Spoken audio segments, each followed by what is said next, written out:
কোম্পানির প্রোফাইল নিয়ে একটু আলোচনা করে যাই। আমাদের কোম্পানির ফাউন্ডার ডক্টর লিম সিওজিন, ধাতুক ডক্টর লিম সিওজিন। তার পরিচয় দুইটা, একটা ধাতুক একটা ডক্টর। ধাতুক হচ্ছে মালয়েশিয়াতে যারা ফিনান্সিয়াল ফ্রিডম, উনি 10টা বছর মাশরুম নিয়ে স্টাডি করছে।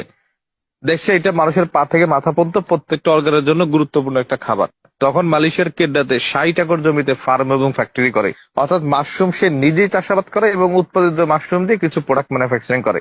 প্রোডাক্টের গুণগত মান ভালো হওয়ার কারণে, মানুষের কাছে ডিমান্ডেবল হওয়ার কারণে কোম্পানি 30 বছর বয়সে মালয়েশিয়ার বাইরে আরো 10টা দেশে শাখা ফ্যাক্টরি করছে।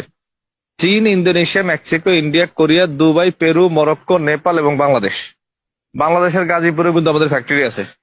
2002 সাল থেকে বাংলাদেশও ডিএক্সএল বিজনেস করছে। 180টা দেশের ডিএক্সএল এর অফিসিয়ালি অফিস শোরুম আছে। 200টা দেশে অ্যাক্টিভিটিস মানে কার্যক্রম আছে। এখন প্রশ্ন হচ্ছে 180 দেশে অফিস শোরুম থাকলে 200 দেশে কেমনে কার্যক্রম থাকে? দেখেন, ফ্রান্সে বা মালদ্বীপে এইসব কান্ট্রিতে আমাদের কিন্তু অফিস বা শোরুম নাই, কিন্তু অনলাইনে প্রোডাক্ট পারচেস করলে স্পেন থেকে বা মালয়েশিয়া থেকে প্রোডাক্ট ডেলিভারি দেয়।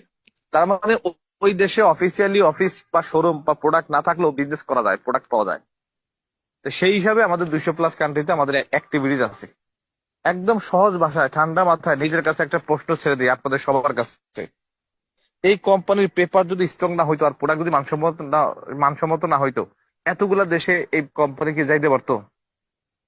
তার মানে 100% কোম্পানির পেপারস এবং প্রোডাক্ট মানসম্মত। আরেকটা প্রশ্ন আপনাদের কাছে করি, একদম ঠান্ডা মাথায় সুস্থ মস্তিষ্কে কাজে লাগিয়ে অ্যান্সারটা দিবেন।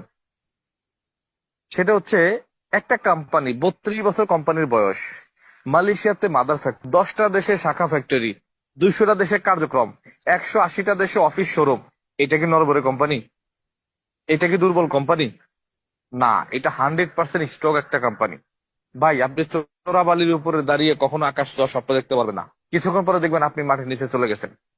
একটা ফুটা বালতিতে সারাদিন আপনি পানি রাখবেন, দিন শেষে মাস শেষে বালতি ফাঁকা। কারণ কি?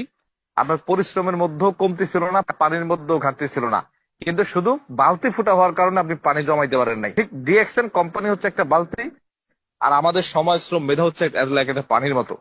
বালতি যদি ফুটা না হয় তাহলে আমাদের সময় শ্রম মেধা বৃথা যাবে না ইনশাল্লাহ। তখন আমি স্টাডি করে দেখলাম যে না, কোম্পানি স্ট্রং, এই কোম্পানিতে কাজ করা যায়, কাজ করা